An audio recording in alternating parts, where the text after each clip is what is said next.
Hey trader. Okay, so expanding on the Asia model, I want to take a look at situations of raiding versus resuming.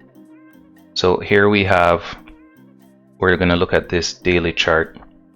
We had been watching AUD JPY, taking that bearish order block, tagging back into a fair value gap, and consecutive runs down, now into discount of this range. And the Wednesday had rejected off the daily fair value gap, and we're looking at the Thursday price action. Generally speaking, the two setups that I'm looking at here are the raid setups, where we're using our session highs and lows to define external and internal liquidity. Once those internal and external ranges are set, we're waiting for the Asia kill zone. We're looking for our raid to one side of the internal, not taking external, breaking back into the range, having an OTE or fair value gap or order block entry, and then targeting the external liquidity. And inversely, for a buy setup, we're looking for the low to be taken, breaking back into the range, taking something on this displacement leg, and then targeting the external. The no raid protocol or the no raid setup is where price fails to sweep, does not take that internal liquidity to the sell side before breaking back into the range. Instead, it breaks the internal liquidity bullish, retests the top of the range, breaks the external liquidity bullish, retests the top of the range, and continues higher.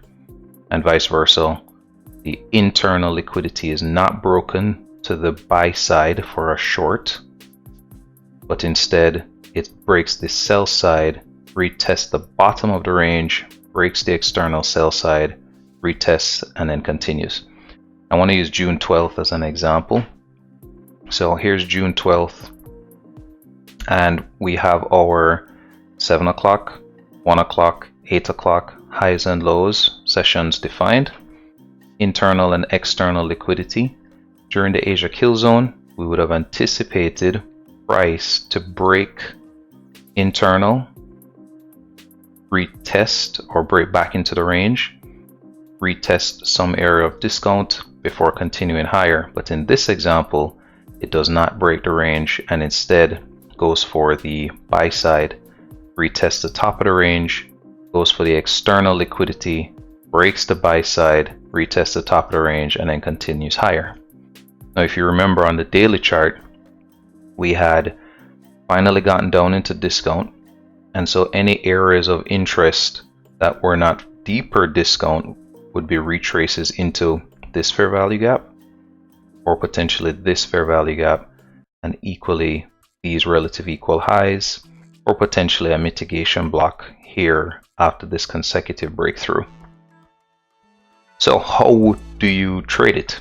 Well, there's a couple of things. First off is to understand the market mechanics, and the mechanics of this setup are that if price is already tested a daily fair value gap, which we saw on our discount level, and we're seeing it break consecutive green candles to the upside, to the buy side, then we have to wait. So in a scenario like this, we'll take a look at that price action, and we'll take a look at this price action. Now, notably, all of this is coming after the kill zone, so we will need to be mindful of how midnight will play into it. So let's take a look. First, we're going to go on the 2-minute chart. So we'll see price breaking above. We do have this price action here, which would warrant the body as a breaker of its own.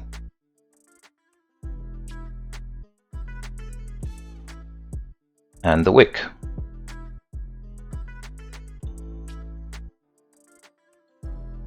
So let's zoom in on a 2-minute chart. And what we see is after price breaks the internal buy side, we have a whole new structure forming here. So the structure that forms is after price fails to take the internal liquidity on the sell side, it breaks internal buy side.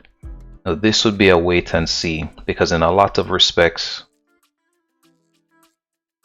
this could have been read as a break into the range, find a fair value gap, and looked for lower prices. Our higher time frame narrative was saying we're coming out of discount, so we should be looking to get back into premium. If this fails, then it immediately becomes an inversion fair value gap. And that's the first, let's call it, tip that I would imply with this type of setup where we don't get a read of the lows before we continue higher. This in itself could be read as a textbook setup where we have price breaking or having a market structure shift. After that shift, we expect a retrace into the premium of the displacement leg. We got that test here. Price fails to continue, instead breaks above, immediately becomes an inversion. That inversion would push higher to the next external liquidity here.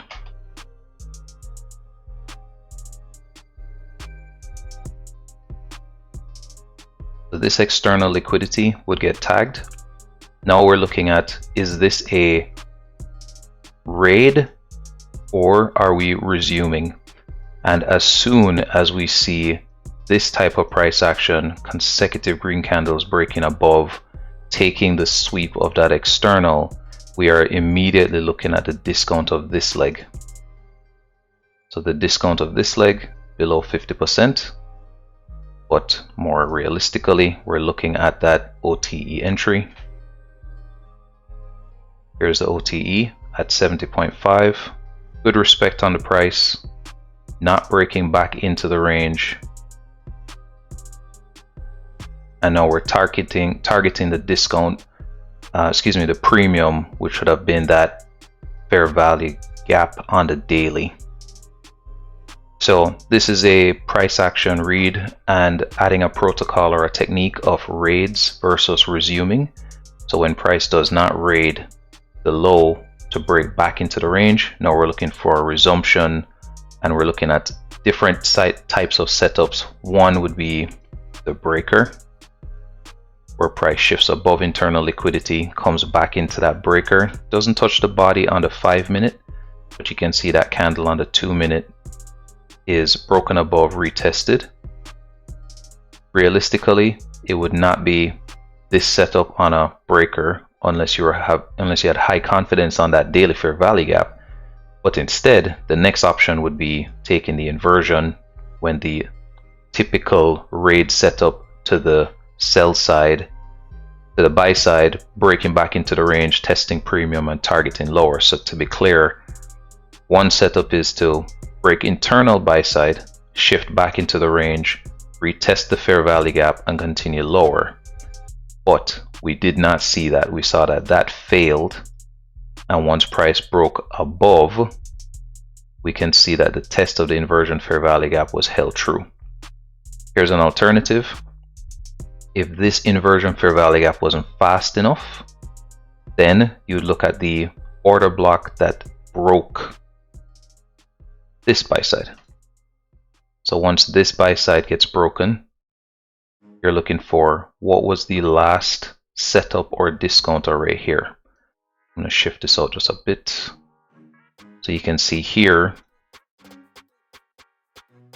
the price action structure after buy side was taken. You had a fair value gap, which validates this order block. When you have long wick order blocks, my preference is to include the wick to account for the spread, and you're off to the races. So once that wick tags in, confirms on the fair value gap by not closing below, price then attacks the external liquidity, breaks it, another opportunity on the OTE, and then you're pushing up into the daily fair value gap in premium. So I'm going to add this one to the repertoire of raids versus raiding versus resuming, and see how it works on the forward test. Alright man, let's do it again.